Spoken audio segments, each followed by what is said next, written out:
senin elinden. Ah güzelim kurtar beni el alemin dilinden.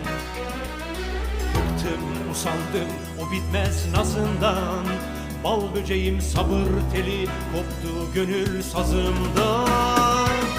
Şu dağlarda çiçek oldum aşkından, sarardım soldum bakmadın bana bal böceğim.